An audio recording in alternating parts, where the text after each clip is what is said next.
morning, Joanne.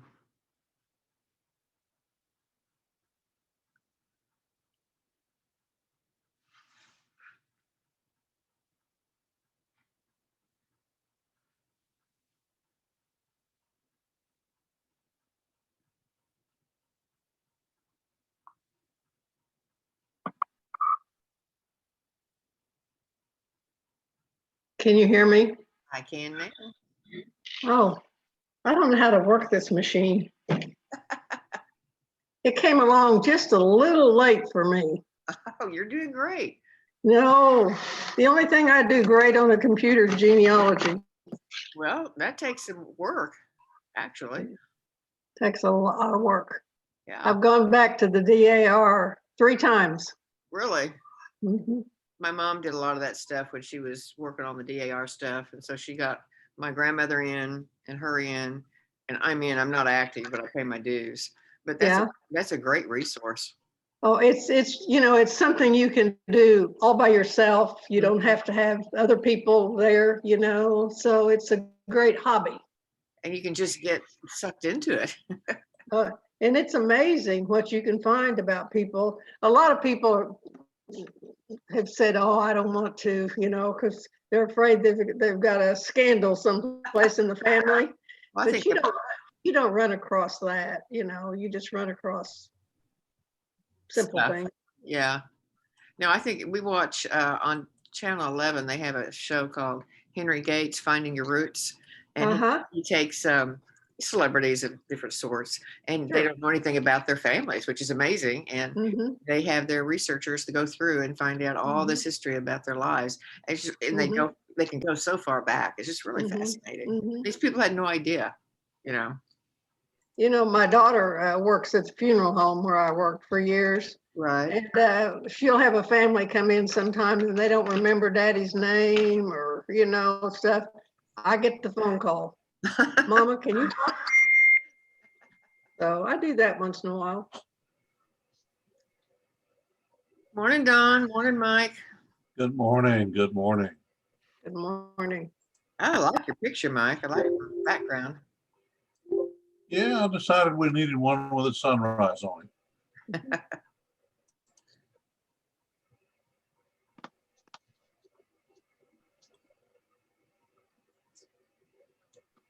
What's the background today, Mike? It's a sunrise on the mountains. It's not a picture I took, but it's one I found on the net. Okay. It's a good one. Looks like the Tetons. That's why I chose it. One of the best trips Betty and I ever made was we ended up Jackson Hole and Yellowstone and Tetons. And even took a raft ride on the river, ice cold.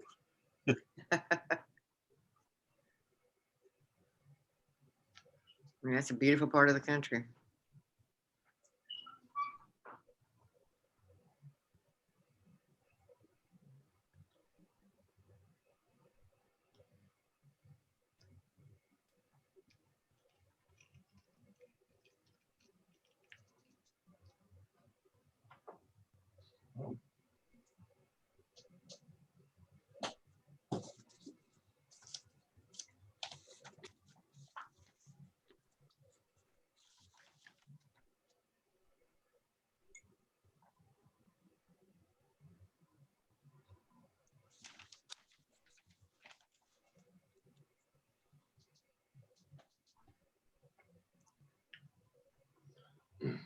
Joanne, you're up early? I'm up every morning early. No way. Oh, yeah. I can be up at like 4 o'clock, 3:30, 4 o'clock. But then I go to bed early, so.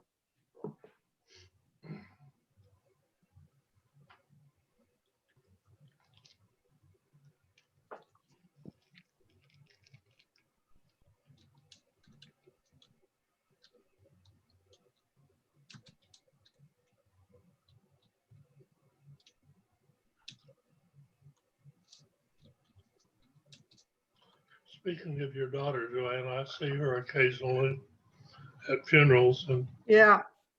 Well, the nut doesn't fall far from the tree. No, no. But they love her, I can tell you that. Well, they should. I couldn't do without her, I can tell you that too. She's a sweetheart. I can't remember where I ran into her last, but oh, maybe it was a funeral. May have been it. It's been a while.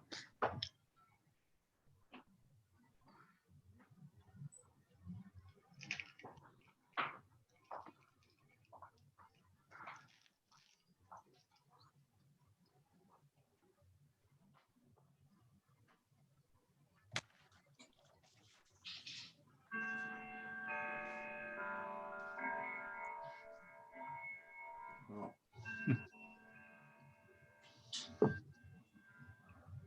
I heard your clock and I thought it was 7 o'clock. No, just a quarter till. It's getting close.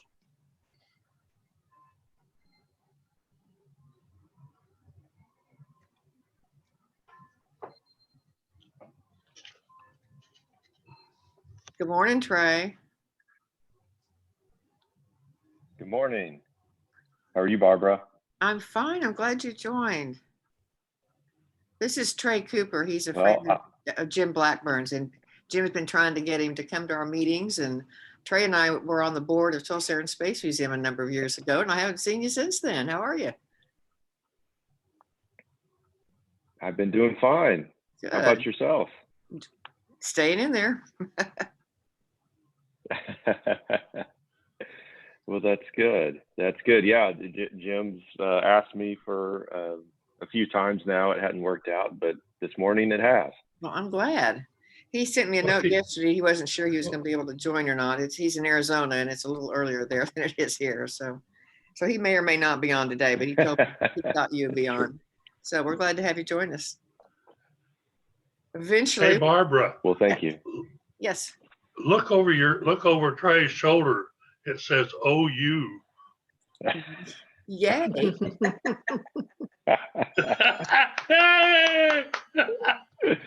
I see that. And I was fixated on the DC-3 with American Airlines markings. Yeah. I actually, I received that, I think, after I finished serving on the Air and Space Museum board.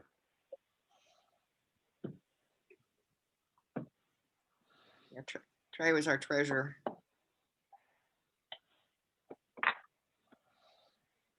That's the problem with being a finance person. When you join a board, they they automatically assume you can, you're ready to be a treasurer. And every board needs one. Well, that's true. That's very true.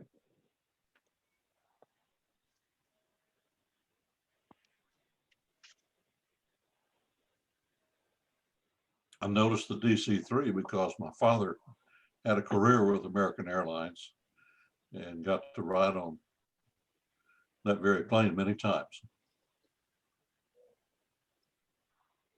Well, Jim is joining us. Hello, Jim. He must have gotten up to get his coffee. Mike, my first ride on a DC-3 was in ROTC at OU, and we went to some Air Force base in California for a weekend trip. But when we landed in Albuquerque to refuel, everybody on board was puking their guts out. That was the most terrible trip I've ever had in my life. 1956. Yep. Oh. Hi, Jim.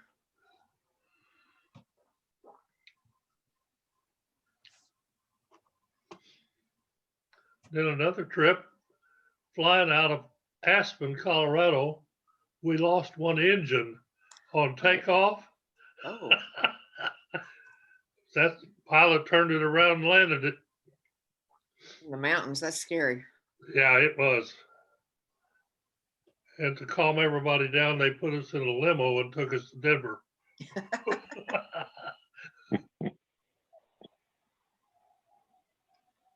Hi, Jim. Do you have any sound? No, I hear There you go. you. You hear me? Yeah, we can hear you now. Okay. Trey's on. Good morning. Good morning. Hi, Jim. How are you? All right. All right. I guess I don't really know yet.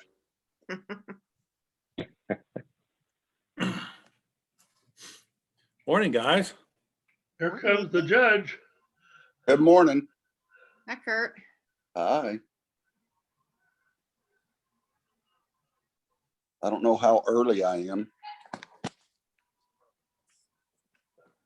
You're here. That's what counts. Okay. I'm sure you've got a story for us. I was just thinking, I never thought I was one of those kind of guys that would get up early in the morning to go to the gym. And I was right.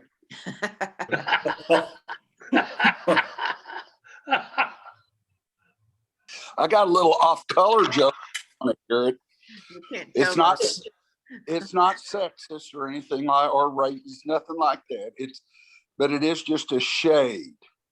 I mean, my mom would have called it maybe a little body.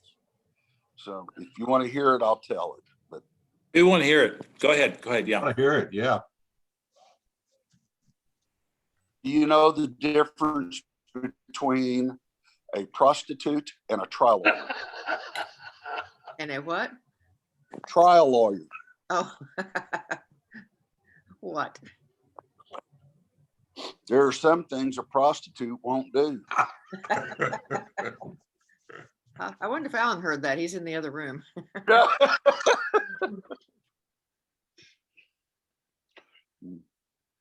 Barbara, Amber? did you introduce Trey Cooper as a guest this morning? I did. I said you've been trying to get him to meetings and I wasn't sure if you were going to be here, and then you popped on. So Well, I did. Wait. You mean there's somebody on here that's not one of our regulars? Yeah. Oh, I Embarrass wish I yourself. hadn't told that joke then. I think Well, Trey I know can handle it. it could be a bishop in a church or something. I didn't I don't realize that. I didn't realize that was a joke. Oh! You guys are bad. Hi, Megan. Good morning, everybody. Good morning. Jim, how are you? Milburn. I'm fine. I'm aging in place. We can all appreciate that.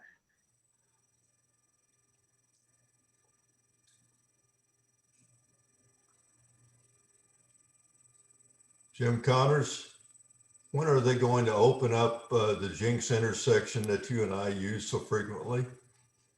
Well, if you'd keep the weather straight, it might be a lot quicker. Detours and Jinx are becoming a norm. Top of the morning, everyone. Good morning. Morning. And good morning. Jim Milburn, I think we need to fix the potholes before we worry about major thoroughfares. Well, I went by on the creek over Memorial yesterday about 5 p.m. and it is a zoo. Memorial's construction and repave is just beginning. So it's backed up. Well, they want to keep the main streets messed up at the same time. They got 75 down to 2 lanes and Memorial down to 2 lanes. It's time to take a road trip, I think, Steve Kerr. When are you leaving, buddy? Week from today, 2 weeks from today. Oh, Where are you going? Well, this time just out to Weatherford, and then maybe a week later we're going up to Bozeman, Montana. Oh, nice. Go to Weatherford, be sure to go to the Air and Space Museum out there. And that's part of the plan, but thank you for the reminder. Yeah. Mayor passed a mask mandate last night. Say that again.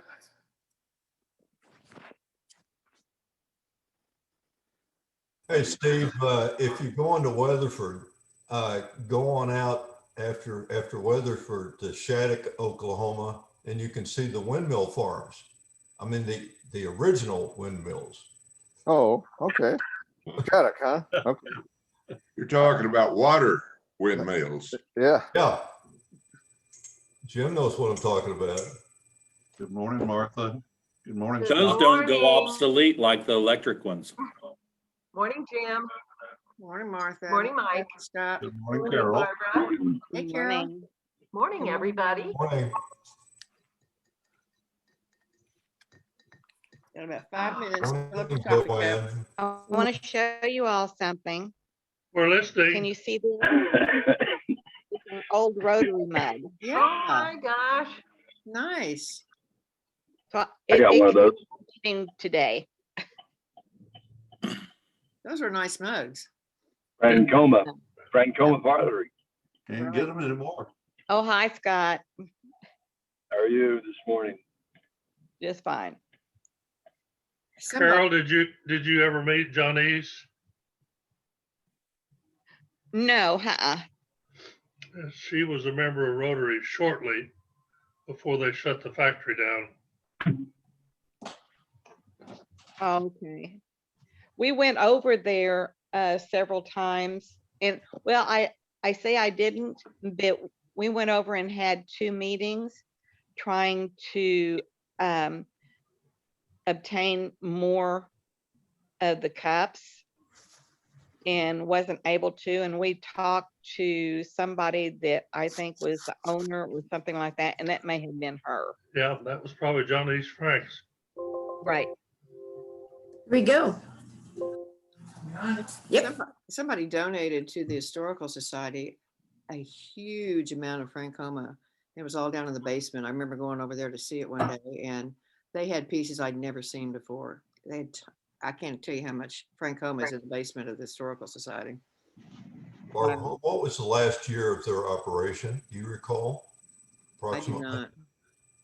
It was the late 90s. Yeah. Oh, wow. Yeah. And we were able to get the last production, and then they said, and then we went back over and they didn't have the molds anymore. Oh, geez. They had sold them. Carol, I've got one that is a scripted Sapulpa. Oh, really? Yeah. Wow. Well, this one says Rotary Club of Tulsa. Sunrise. Right. Can you see that? Yeah, that's cool. Uh-huh. With Anyway, rice. good morning, everybody, and I'll hush up.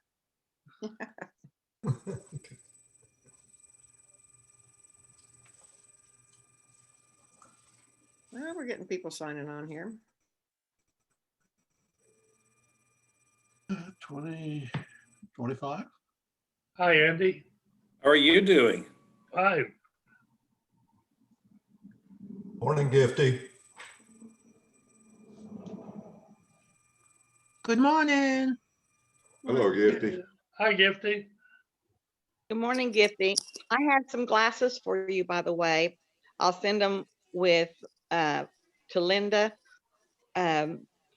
Well, she's getting ready to have surgery, but anyway, I need to get them to you. Thank you. I think Linda was going to take some fabric over there also. VJ, if you would just come off of mute for a minute and tell us when is the last time we can bring fabric over for the container to Togo? Or maybe not. We'll catch you later. Okay. I don't know where he went. Hey, Barbara, as far as things going in transit to MSNI, is it possible that we could doorstep some at the hotel for anybody that's going there periodically, say on a Wednesday? I can certainly ask. We do have storage space upstairs at the hotel. I have a lot. I've been collecting for Togo, and I literally have trash bags of stuff. Today I'll have fabric coming from Asbury Quilting Women. And then I've got 2 trash bags, I think, full of children's clothes. I have nice clothes for women and men. And so that's on top of the fabric. So Linda and I've been working hard. Good. We'll get VJ on in a minute and find out when's the last time we can take that. Okay, my clock is going to start chiming here in a minute, so I'm going to go ahead and pick up the bell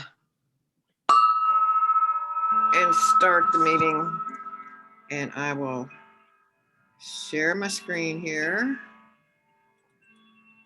And I am the ROD today, so I'd like for us to do, instead of the normal prayer, I thought it was very special to look on the paper yesterday and see all the people at St. Francis that had stopped to take a moment of silence in honor of a whole year that we've been going through this pandemic and surviving it. So I'd just like to take a moment of silence to think about those who suffered through it, those that we've lost, and have some hope for the future.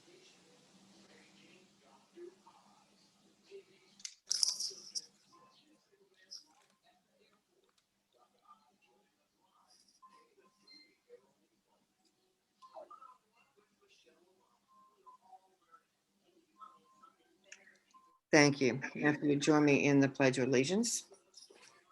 I pledge allegiance to the flag of the United States of America and to the republic which stands one nation under God, indivisible, with liberty and justice for all. Thank you. Okay, it's liberty and justice for all.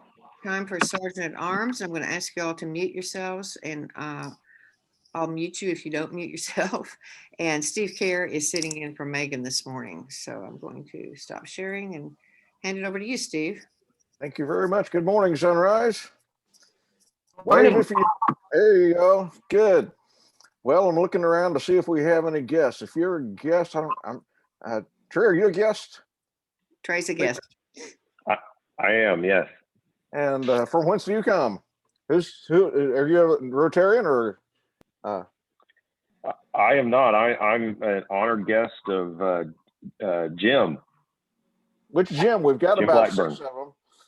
Yes, I've been trying to get Jim Blackburn. Okay. I've That's been great. trying to get Trey involved in Sunrise for some time. I haven't worked hard enough at it, but we're glad to see him here this morning, and welcome, Trey. Very good. Thank you. I'm glad to be here. We're glad to have you. Who else? I see we're scattered to the 4 winds there. There's Stan Grog from Florida. Scott, are you in Tulsa or are you in New Mexico? I'm in Tulsa. I'm in Tulsa. Well, we're glad you're in Tulsa. Things are looking up. So who else? Any other guests out there? All right, well, let's talk about birthdays and anniversaries then. I know that Scott's Janelle has a birthday this year or this week. So say happy birthday to her for all of us, would you, Scott? I will. We are celebrating it on Thursday, and so we're getting the whole family together. So fabulous. We're excited about that, and going to have a wedding the following Friday. We're going to have my son James is going to be getting married on the 12th of March. So March is quite important to us. Very good. All right. I have birthdays. Linda, go ahead. I have 4 birthdays, all my little fishes, my 2 daughters, my oldest daughter's husband, and our son. And I'm about to make a donation to Rotary International Foundation for $147 in the name of all their ages. Wow. For all my little Pisces. Oh, well, it cost me almost as much as mine. All right. Who else? We have one wedding anniversary that I know of, but I haven't seen her name or face. That's Carol and Herb Orr. Carol's on. Their anniversary was on the, yeah, I did see you. Where are you, Carol? Happy anniversary a couple of days ago. Where'd Carol go? All right. Here she is. And we got a couple of Rotary anniversaries, Abby Dowd, Amos Adesokan, and Elik. Happy Rotary anniversary. And Michael Bibby.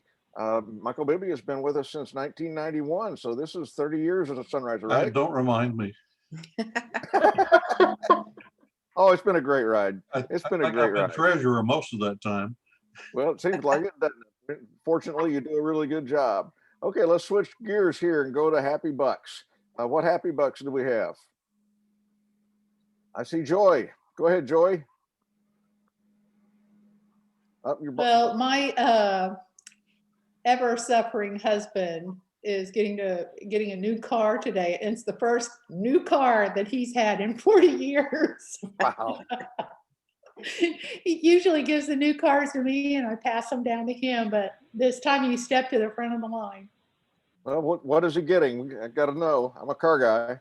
Oh, he's getting another Acura MDX. Very good. Very, very good. Okay, I think I saw Stan Grog. Yeah, I've got a happy buck, and I was just wondering how come he wasn't getting a bicycle instead of a car. But anyway, I'm on my way. I was in Tampa last night at 75 degrees, and now I'm in Birmingham, Alabama at 39 degrees on my way back to Tulsa. Well, we'll be glad to have you back. You be safe. Okay, I'll try. Who else? What other Happy Bucks do we have? Oh, I see Mike Bibby. Yeah, Betty gets her second COVID shot today. She's been very anxious about that. And then also happy that one of my grandsons that lives with me had 2 teeth pulled yesterday. And he seems to be in great spirits today. So, well, that's good. You know, if I had maybe teeth that'll take pulled, a bite out of his diet for a day or two. Yeah, lots of ice cream. Okay, Tamara, I saw your hand. So I didn't get on birthdays. Not my birthday, but Aaron turns 24 today. So ooh, pretty happy big birthday, deal. Aaron. Yeah. Yep. Very good. How many cakes did you make him? Well, actually, he decided he wanted strawberry cake with strawberry frosting. So I looked up a recipe on the internet to do a homemade one. And so I'm working on that this morning. So fantastic. Okay, Jim Milburn, I saw you. Good morning. Kathy and I were en route into the parking lot to get our second vaccine in Coweta yesterday. And we're not totally sure. I'm embellishing this story a little bit. Not totally sure whether we were at the right place or not. And there was a lady about our age that was getting in the car where her husband was at the wheel waiting for her. And when she opened the door, we didn't have our window down at all. And she yelled, "Hallelujah!" And it was the second vaccine. That's really good. Sort of day. All right, Martha, I saw you waving your hand. All righty. I have a happy buck that is kind of a surprise to me. I was going through my jewelry box and I found this coin, and I don't know if I can get it where you guys can see it or not. Can you see that? Rotary coin. Yeah, rotary. Okay, it's a rotary coin. And on the front of it, of course, it has the rotary seal thing. And then on the back, it has the, I'm still asleep. It has, yeah. And it was my father's. And I've never seen one of these before. I don't have anybody else here have one of these? Actually, I think Scott Cyrus gave those out in his year as president. He did, yeah. Is that right, Scott? That is very true. I gave them out as a present because we were celebrating 100 years of Rotary, and nothing better than giving out presents. That was perfect. Martha, I have one that I carry with me all the time. Really? Well, I keep this in my purse now. Well, mine's in my pocket. And Actually, I have two. I got one in Texas. They gave them out down there, and then I've got the one that from Scott. So I have two. If I lose, well, how cool. Well, I want you to know that if my father was alive right now, he'd be 110. And so I don't know when he joined Rotary, but this has got to be really old. And how I got it, I have no idea. But I was thrilled to find it. That's cool. Okay, Barney, I saw you waving your hand. Yeah, I just wanted to say hi to Chuck Lamson. I haven't seen him in a long time, and I knew him back from when he was pitching still. And for years, he and I had opportunity to work together, and it's good to see you, Chuck. Good to see you too, Barney. I'm looking forward to reconnecting with a lot of people now that I'm back in the saddle again, I guess you could say. That's great. Here in Tulsa. All right, what others do we have? Any more? If not, we'll be moving on. All right, with time for a funny, and I decided to give you a twofer this morning. One is what I call the office workers or the rank and file workers mantra. And I had this sign hanging on the wall of my office when I worked for somebody else instead of me. And it said, "We the willing, led by the unknowing, are doing the impossible for the ungrateful." We've been doing so much with so little for so long that we are now certified to do anything with nothing. That's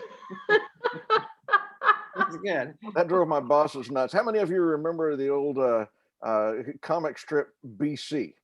Oh, yeah. A few of you do. Do you remember the wooden leg baseball coach, poet philosopher? I've forgotten what his name was, but occasionally the comic strip would be him sitting under a very scraggly tree writing poetry. And one caught my attention. This must have been in, well, it would have been in the late 1960s. And the poem that he wrote, which is near and dear to me, is entitled Earthworm. A little earthworm in the ground, you see no sight, you hear no sound. Without no leg, no arm, no hand, I am behooved to understand just how, with attributes so few, they named a planet after you. Back to you, Barbara. Okay. Barbara, do we have time for one little BC joke? 1 second BC story? Sure, quick. I'm sorry. BC was observing his navel like he had never seen it before.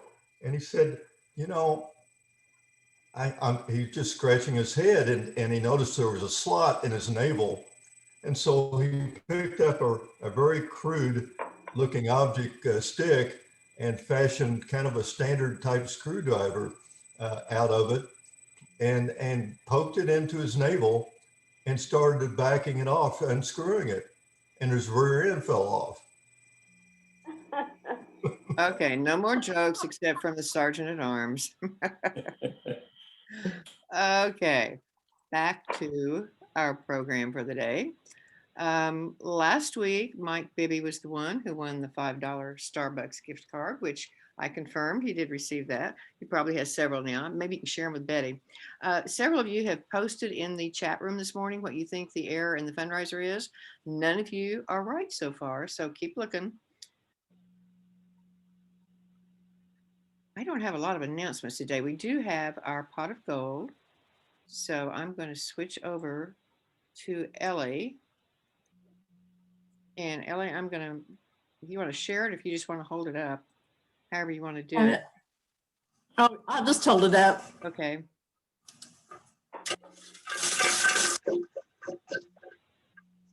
I'll try to get just one. It is, this is your lucky day, Barbara Smallwood. Again? Yep. Okay. Well, I'll go back. Here's the screen where we pick a number. So I'll pick 46. 46? Yeah. Okay. Here's 46. You can't see it. Can you see it? Yeah. There you go. It is the 8 of Hearts. Well, that's better than last week when I had the 2 of Clubs. So moving up. I'm sorry. Okay, thank you. Next week. Whoa, I'm sorry. 2 weeks together. Here's, Do what? let me redo that. 2 were stuck together. Oh, maybe I have another chance. 46. Okay. And it's Queen of Hearts. Getting better every time. You're still a loser. Thank you, Ellie. I appreciate I'm that. really sorry. Okay, here's my chart for the week. I updated it yesterday.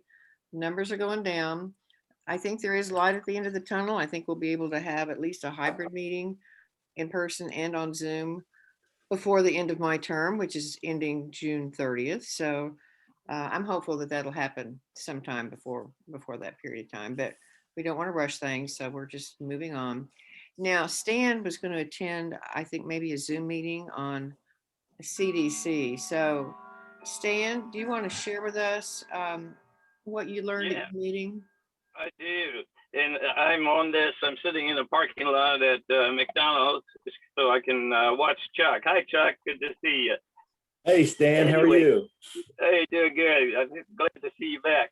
Anyways, March 1st, Monday, there was a very good meeting of the Advisory Committee on Immunization Practices, of which I'm a liaison member, representing the American Osteopathic Association. And we got our third vaccine, which is supposed to be, I thought it was Janssen, but it's Janssen vaccine by Johnson & Johnson, subsidiary of Johnson & Johnson. And it was approved, so we now have 3 vaccines. There's been 73 million COVID vaccine doses administered in the United States as of February 28th. And I'll send this to Steve to put in the Sunriser because I couldn't get my computer to log on. And, you know, they say come back in 4 weeks or 3 weeks, depending on the vaccine, but they will give you up to 6 weeks or 42 days after the first dose to get the second dose. Now, there's some question about whether or not those that have had SARS, Jack and Kurt and Don, there's some question whether you need a second dose, if 1 dose is sufficient of the vaccine, which would be kind of a booster dose. So that's still in the works, but at least get your first vaccine afterwards. Immunocompromised, if you're on medications such as I am, then it's okay to give the vaccine because it's a killed, it's not a live virus type of vaccine. So people with underlying medical conditions, there's no contraindications for the most part of the vaccination. If you had passive immunity with antibody therapy, I don't know if any of you have, but you're supposed to defer the vaccine for 90 days. And the safety of the vaccine, with that many doses, they have not picked up any significant problems, just local tenderness and redness at the injection site primarily, although some have had headache and fatigue and fever. It usually lasts less than 24 hours and it's gone. You've all heard about anaphylaxis of the vaccines. The incidence of that is 2.5 to 4.7 per million doses. So 2.5 to 4.7 per million doses.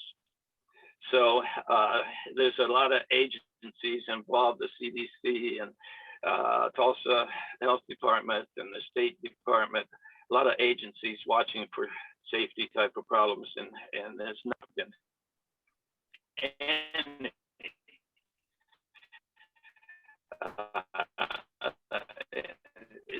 so far. And there's really never been a death contributed to the vaccine itself. Pregnancy, it's okay to get back, but studies are still ongoing. And what you hear so much of now, the SARS variants, and coming from the UK, Brazil, South Africa, and now New York.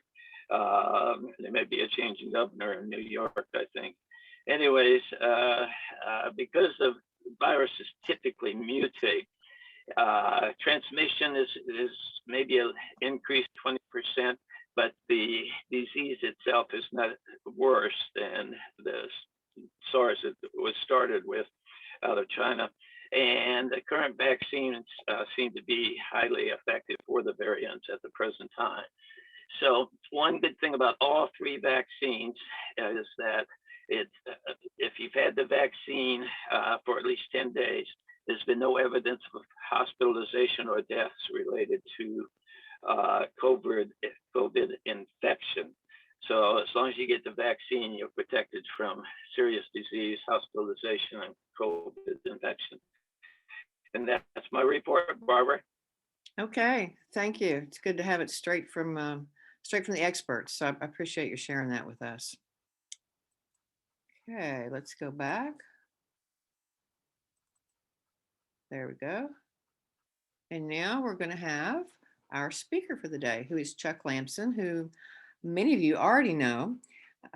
His bio is in the Fundraiser, so I'm not going to read the bio, but he did start out in Tulsa as a baseball player, worked his way up to being an owner and of the Tulsa Drillers. And maybe, I know he's here to talk about the Botanic Garden, but maybe he'll give us a baseball story or two while he's here. But he's been chosen to be the CEO of Tulsa Botanic Garden. When we started out the garden, it was really nothing out there. It was in the middle of nowhere. And we had a horticulturist who was our CEO, and he brought his talents to bear. And if you've been out there, you've seen the beautiful gardens that we have, and the flowers and the blooming things that are just about ready to bloom again this spring. And that's in place. And now Chuck is on board to help us spread the word about the garden and to get more people involved and spread the word about the beauty out there. So do you have anything you want to share on the screen, Chuck, or are you just going to talk? And you're on mute right now.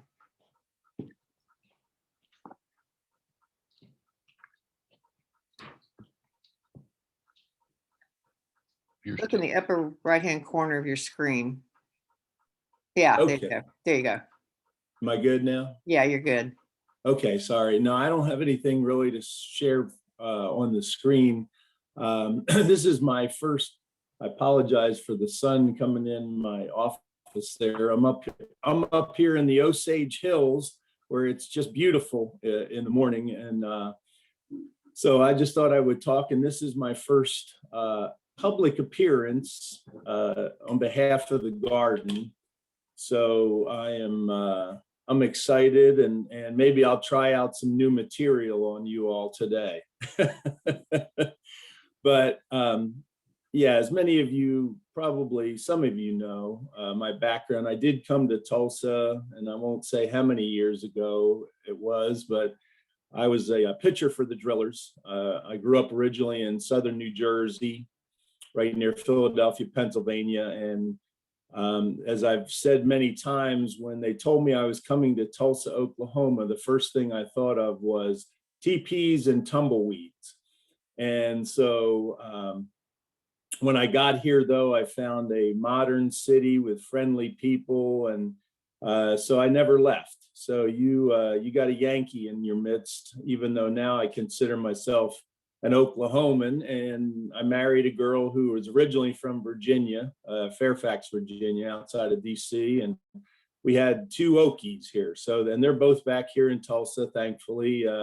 My son Andrew is a software engineer for Wayfair, but he works remotely from here from Tulsa. And then my daughter Nikki is a director of an advertising agency that is Cubic here, but it's owned by Belo out of Dallas. So so we're enjoying all that time we're getting to have with our family, even in spite of our pandemic. So so just a little bit more about my background, and I didn't know how it would apply, but I've always loved landscaping, and I like having a nice yard and having nice flowers and plants. I never knew it would translate into being involved with the Botanic Garden, but that's not really my forte. My forte is more about running a small business.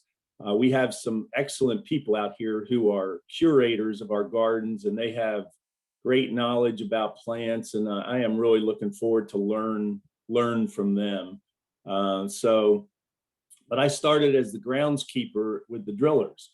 The only problem was, it's a very technical field now, taking care of grass, making sure it's playable and all that. When I started, I was working at Driller Stadium on the artificial turf. So actually I was more of a maid. I would sweep the turf, I would, fix the dirt pits, but I really was not what you would call a groundskeeper. So, I felt fortunate to have that opportunity after I stepped off the field. And it's ironic how things come full circle, because when I started working for the Drillers, our office on the fairgrounds in front of the ballpark was a trailer. And I had to laugh when I came to the offices here at the Botanic Garden. And I told my wife, I said, well, honey, I ended up right back where I started, because the offices here at the Botanic Garden are a trailer. So, but I've been here since January.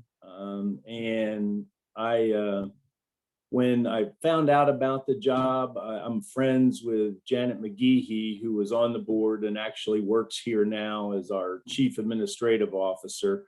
And she kept saying, we need some leadership. You would be great for the position. And at that time, I was teaching at TU. I had been there for a few years. I was teaching sports management classes based on my former career with the Drillers. And then I was also overseeing the internship program at TU in the Collins College of Business for marketing and management students. And I really enjoyed it. I love the people I worked with. I really liked the kids. There's some great young people. I had a lot of the athletes. So I was really enjoying it. And that was for me, I thought it was a good act two after being kind of semi-retired for a few years. And my wife was very happy that I was doing something else and out of the house. So, but one thing that really kind of hit home to me and led me to the garden, I think, really was that, as some of you may know, there's been some changes at TU, and a little void in the leadership and a little leadership crisis, I guess you could say. And it kind of pointed out to me the importance of leadership, because there's a lot of smart people at TU, great professors, very knowledgeable, smart people, even about, business and all their subjects. But when you don't have really good leadership, it can really hurt an organization. So that kind of was as I still have my favorite baseball philosopher, Yogi Berra, who said, when you come to a fork in the road, take it.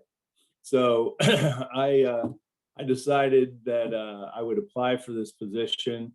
I feel fortunate that I got it. And as I've learned more and more about it, we're really only 20 some years old. It was a vision that Pat Woodrum had with her husband Clayton, and Barry Fugit was involved, and I know there was a few other people that were involved just to put together a botanic garden in the Tulsa area, because there are many botanic gardens across the country. But what's been accomplished here in really a relatively short period of time is nothing short of amazing. We have 170 acres here at the Botanic Garden, 65 to 70 of which will be developed into gardens. And then we have some Osage prairie land kind of as a buffer around us. So it's beautiful. We have over a mile long hiking trail that kind of goes into a little bit the Osage wilderness. We have currently three gardens. We have our Tandy floral terraces, which any of you have been out there recognize that they're kind of terraced gardens, and we're getting ready to start our annual Botanic Blooms program, which is March 18th through April 18th. And we have over 100,000 bulbs planted. So you'll get to see tulips and daffodils and crocuses, all kinds of things coming up. And we do have COVID protocols in place. we're fortunate we are an outdoor attraction, so we do get a lot of people because you can walk through the garden and take your mask off in terms of that, but there are other people around. So we do have hand sanitizing stations, but being an outdoor attraction, it allows you the opportunity to get out, walk, fresh air. And we're a short 9 miles from downtown, probably a 12-minute drive out here to the Osage Hills, which if you haven't ever been out here, there's good signage to follow to come out here. We're working on our roads a little bit. I met with the Osage County Commissioner a couple weeks ago, and they're working with us on that to try to make our path here for our customers as good as possible. So we also have the Lakeside Promenade, which we have a huge lake where it's a great walking trail and benches around it to come out and just enjoy nature. And then our Children's Discovery Garden, which has a lot of interactive things for young people and, some kind of neat features and teachable moments for children about the importance of plants in our whole scheme of things in terms of the earth. And then we are in the process of getting ready to build 3 new gardens. We're working on finalizing architectural plans, and we'll be putting it out to bid. We're going to be building a lotus pool garden, which is being sponsored by John Bumgardner and his family. We're building a peninsula garden, which will be a beautiful kind of patriotic type of garden with a big lawn on it. And that is sponsored by the Mike Stanford family. Mike is a former Quick Trip executive. And as some of you may know, John Bumgardner was at Williams, and then he has several properties both downtown and around Utica Square. So these folks have decided to join us to help create a legacy, not only for many Tulsans to enjoy, but also for their families going to the future. And then the third garden is our all seasons garden, which we're still in the process of getting some funding for that. But because it is so close to the other 2 gardens, we're going to probably go ahead and build most of that, because there will be some savings to the garden by doing all the infrastructure at that time. So shortly after we get that project done, we have a commitment from Cherry Bost and in honor of her husband, Jim, to build an arboretum out on in a part of the garden as well. So there's a lot of things going on. And I thought, after I built One Oak Field with the drillers and got that done, I thought, well, maybe my building career was over, but I stepped into this job, and right away, so I'm dusting off my hard hat and all that. And it is some exciting times for the garden, to say the least. Barbara, I do appreciate you mentioning Todd, because Todd was here really initially, and he is a well-known horticulturalist. When he left in August to go to the Bellingrath Gardens in Alabama, I know that he had a lot of great horticultural background, and he was instrumental in getting the garden off the ground. I think the reason that I was brought in was not only to kind of keep that momentum going, but also to take a look at the business operations. And we are a not-for-profit, but I think to apply professional business operations to how the staff interacts with customers, just how we run our business, so that when people are considering foundations or whatever donating to us, that they see that their money will be spent wisely, and that we are being good stewards with the resources given to us. So let's see. I think I have, I can allow for a little time for questions. I didn't want to talk to you because most of you, I did spend 30 plus years in the front office with the baseball team. So this time of year, I always get a little antsy because spring training has started, but it's also a great time to be out here at the garden because plants are starting to come back to life, even with that rough weather we had in the middle of February. And I'm learning new stuff every day that tulips like cold weather. So that cold snap in February supposedly is going to really help our tulips be extra beautiful this year. So we'll wait. I don't know how 12 below works positively for flowers, but apparently the people, the horticulturalists who are much smarter than me on those things say it will really have a positive impact. So I would hope everybody, if you have the opportunity to come out and take a look during it's called Botanic Blooms, the event from March 18th to April 18th. And we have a lot of other events within that and evening concerts on Thursdays. So there's just a lot of things going on to try to help people kick off spring. And also with us being, like I said, an outdoor attraction, that you can come out with your family, do something together, but also still be distant, even though there's other people there, because we do have lots of walking paths and lots of fresh air where you can enjoy a little bit of nature. So I guess with that, I would open it up for questions a little bit. Anybody wants to talk about garden or TU or the drillers? Now that I'm kind of back in the saddle again, so to speak, with my third career, I'm reminded of the old saying about all old ball players don't die, they just fade away. But I guess I get to come back again. Chuck, we do have a couple of questions. First of all, Andy Leitner, he wanted to just brag a little bit on his Boy Scout troop, which I really approve of. They came out and helped to do some early trail building. Troop number 1 was out there very early to help get that thing up and going. And he wanted to know if there is a trail to the peak. I'm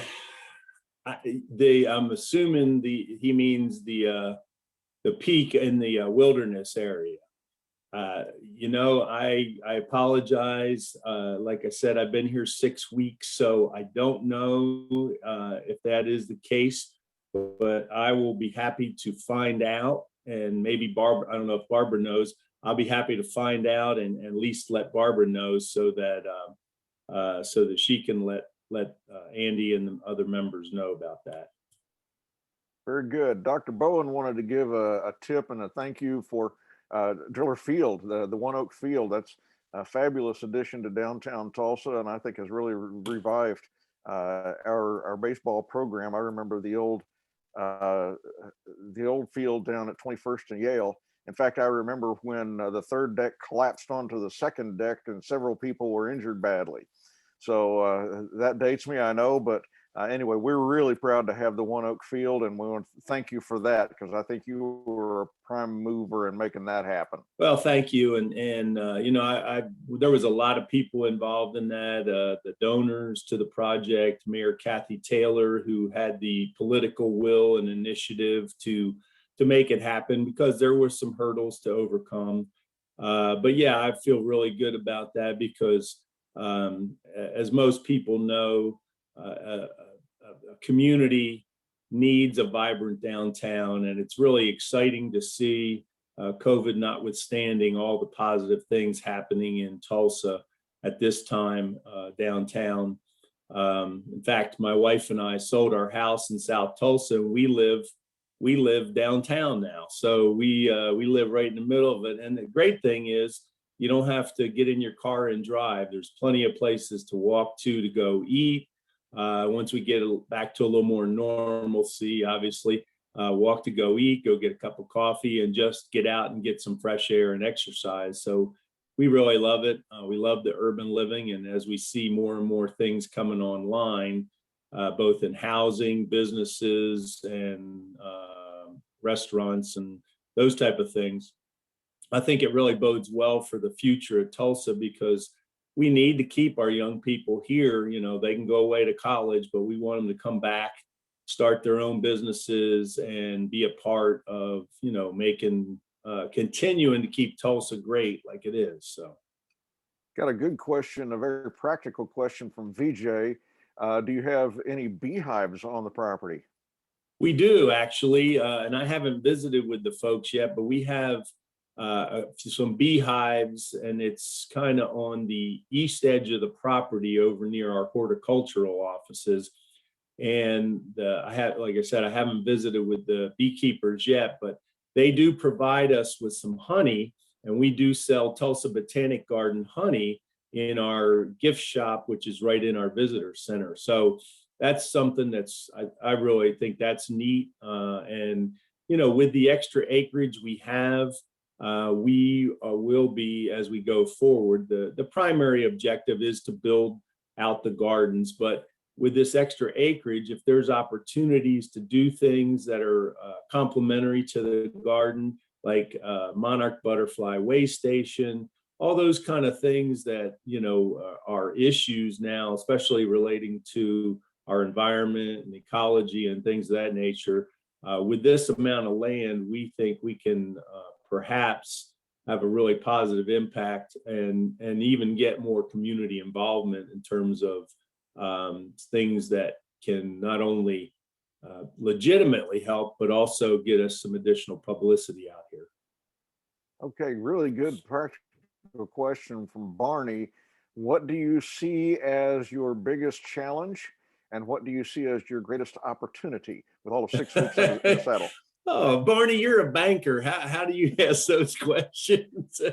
No, well, I think the greatest challenge is, you know, like I said, I've been fortunate that I've had some really good business mentors in my career. So I think I've had the ability to learn things over a 30-year window. And when I came out here, there's some really, really good people that work here.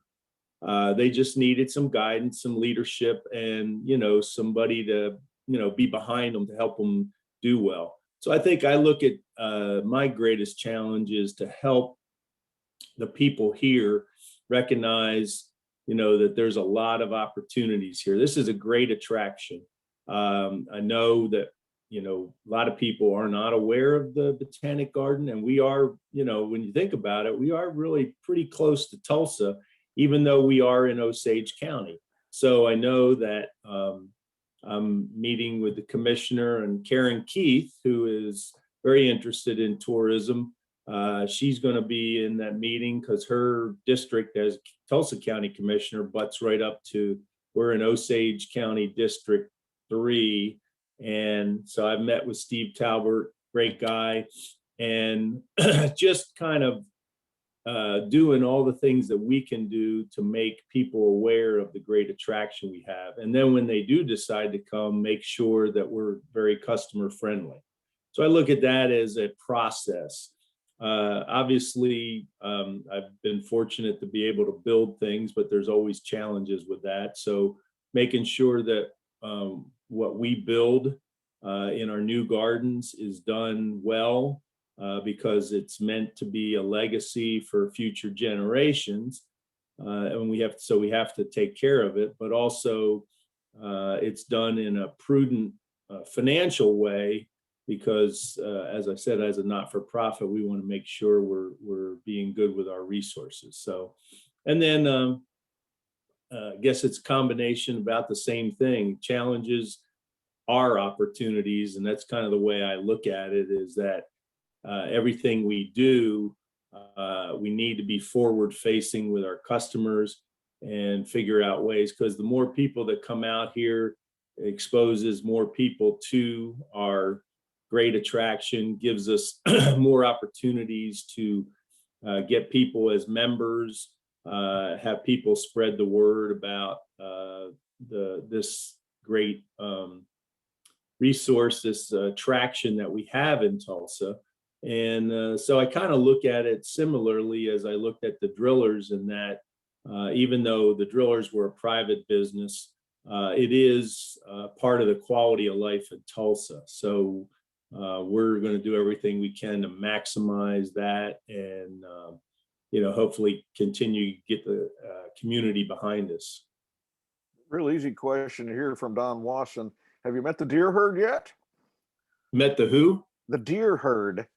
Oh, yes. As a matter of fact, my second week on the job, I was driving up here, and as some of you know, you come up that long hill and then you turn left, come to the garden, and I'm just driving and the radio's playing. I'm thinking about what I've got to do that day, and all of a sudden, coming across the road, there's like 5 deer, and they're all sticking close together, and I just watched them just leap over the barbed wire fencing like it wasn't even there. And I was like, wow. I stopped to let them go across, and and they kind of scurried across when they saw the vehicle, and I didn't even think to grab my phone and get a picture of it because it was impressive. So, and in the ensuing period since I've been here, I've seen them a couple other times. They usually are only out early in the morning, and then I've seen a couple other deer. But leaving here, if I leave, closer to getting dark, I'm always careful, because dusk is a time where you may see some of those things. But it's beautiful to watch them, and they hop over that fence, and that little white tail would flip up, and it was pretty neat to see that. And then I'm only 10 minutes from home in downtown Tulsa. So it's somewhat ironic how pretty it is so close to the downtown area. Well, Kip voiced a good question for those of us who are not real flower freaks. Are there any master gardeners or other experts on the site to answer our questions when we're there? Yeah, sometimes it's a little hard when folks are out there, because our horticulturalists, and we have 3 curators who oversee each of the 3 gardens that we have, and they're all very well educated, classically trained, and they know their stuff. So you may get to interact with them, but they are out there working, tending their areas. But we do have things like seed starter workshops and different workshops that we've been doing on Zoom that people can go to our website. They can sign up for them. So if you want to learn how to, start growing vegetables, or if you want to do certain different workshops, we have a lot of those that our curators and horticulturists lead, to give you some information from a little bit more technical standpoint. Because we all imagine that we can grow great roses or vegetables and all that, but these folks know how to do it, and they can give you the direction to do so. We have these kits that people can come out here and pick up, and then the sessions are on Zoom. So our folks, in fact, we had our first couple this past weekend, kind of walk you through if you want to do something specifically.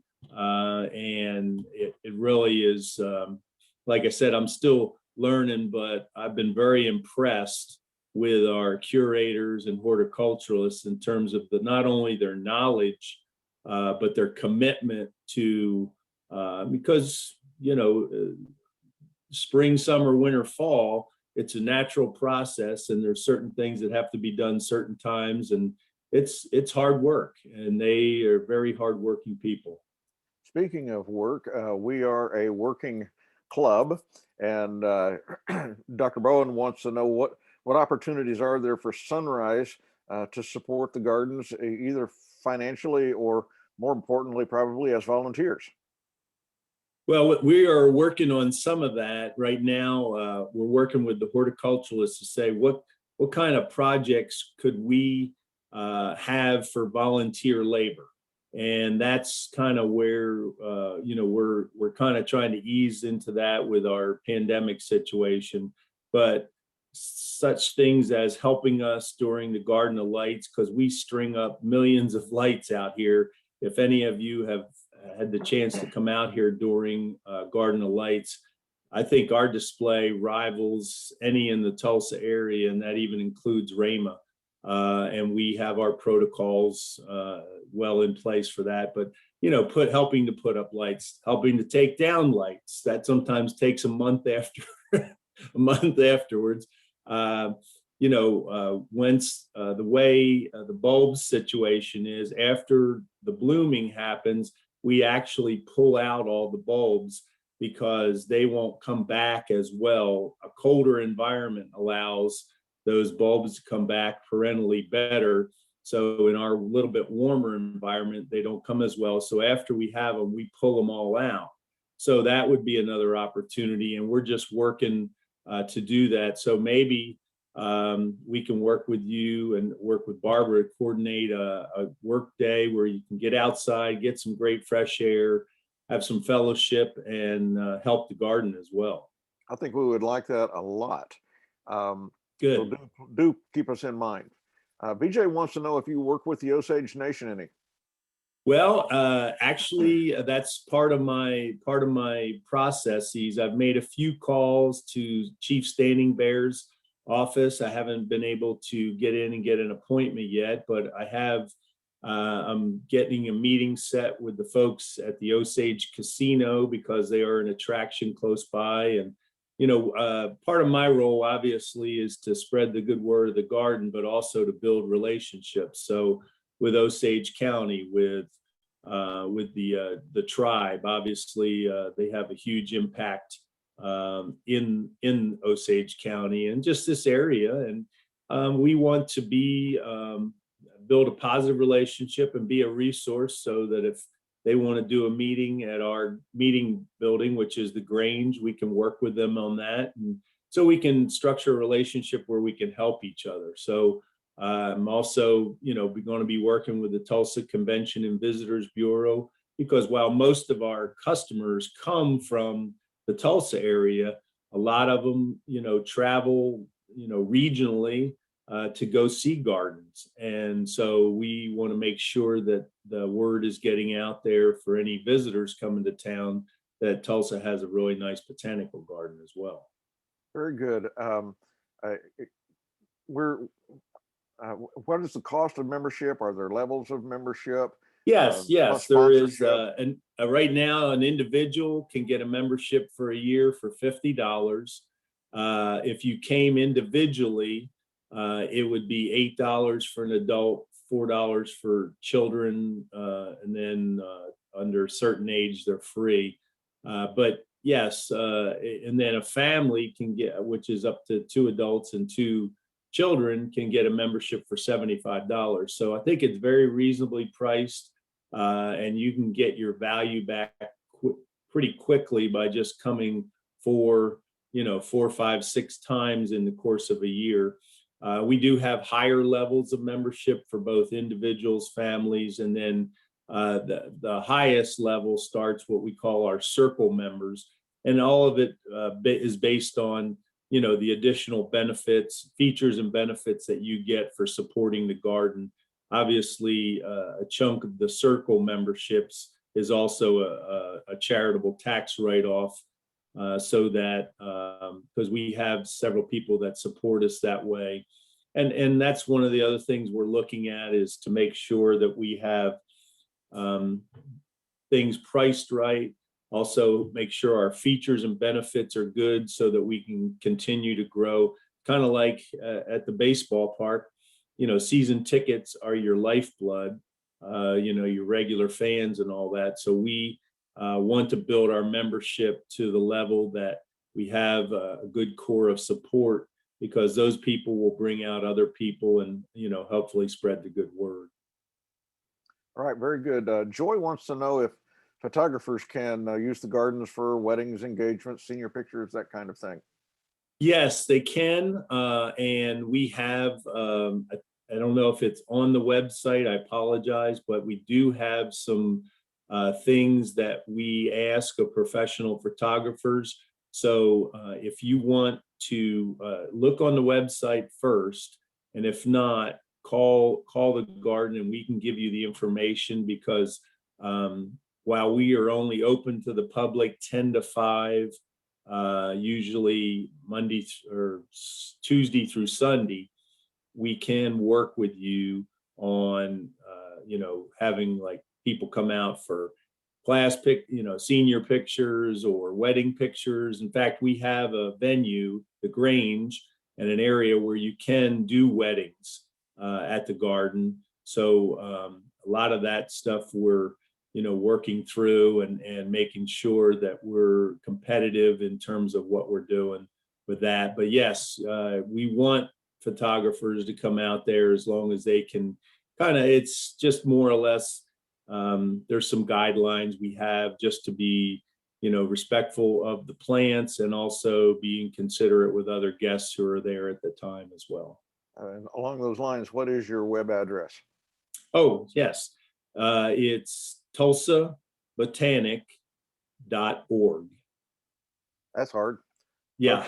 Okay. Well, Chuck, we thank you. It's been a fabulous presentation. You've raised a lot of questions for us. I know that I am inspired to get out there and visit, and I think all the rest of us, maybe we can have arrange to have an offsite meeting after things get going good. That would be a great place to come and have an outdoor meeting, especially here later in the spring when we're not quite fully open, but have the opportunity to get together no less in an outdoor setting. So with that, thank you very, very much. And I'm going to turn the meeting back over to Barbara. Thank you. Thank you. Thank you. I appreciate your time this morning, Chuck. And I'm thrilled that we're your first official presentation. So that's very cool. And in our showing appreciation for you speaking to us this morning, as you may know, Rotary's one of their goals is to end polio. So for each of our speakers, we will make a donation in their name to Rotary International to the End Polio campaign. So that's great. Thank you. You're welcome, and we're glad to have you. And I realized I was supposed to tell you why I'm a Rotarian. I've got 2 minutes left, so I will. I should have done that before. I was always envious of my dad because he and his best friends were Rotarians, all in the same Rotary Club, Southside. And they just were friends forever, and they did Rotary things. And it was so cool, but that was way back when. And when I was working in my career at IBM, I traveled so much, I couldn't do anything. I couldn't give back to the community at all because I was gone all the time, or a lot. So one of my goals when I retired was to get involved in the community. And of course I did with Tulsa Air and Space Museum because of my dad, but also on the Botanic Garden Board. And it's just been a wonderful way to give back to the city, is to be involved in all these special organizations we have around Tulsa. So that's been very rewarding for me. So I'm very appreciative of that. I'm going to put in a plug here for this. This is it's a fundraiser for the garden, Tiptoe Through the Tulips, and I've been out to it every time they've had it. It's fabulous. You've never seen anything until you go out to the garden and you see all those tulips in bloom. This is just a teeny little piece of them. They're all different colors. They're gorgeous. It's a wonderful evening to spend out there. So I'm just saying, if you have something you'd like to go do out there, go do that. It'd be great fun. So that is our meeting for today. Let me end with a comment. There is no spot of ground, however arid, bare, or ugly, that cannot be tamed into such a state as may give an impression of beauty and delight. And I will say, in the very beginning, when we all went out and looked at the ground that the garden was going to be, it was like, really? I mean, it was nothing. It was scrub oaks and just ground. The lake wasn't even there. We had to build the lake. So it is a beautiful, beautiful testament to what people can do when they have beauty in their hearts and their minds. So if you haven't been out there, I really encourage you to go out there. And I think VJ did make a comment. He said Tuesdays and Thursdays, you can take things out to MSNI, and the container will be going probably, I think he said, let me look back up here, toward the end of the month. So we have a little bit of time to get things out to VJ to send in the container that's going to go to Togo. I think he said hope to ship at the end of March. So get your fabric, your items, everything out to MSNI Tuesday or Thursday between 10 and 2. Thank you. It's 8 o'clock. Appreciate it. Trey, glad you could join us today, and I hope you join us again next week. We look forward to seeing you. And thank everybody for signing on. Have a great week. Thank you. Bye. Bye.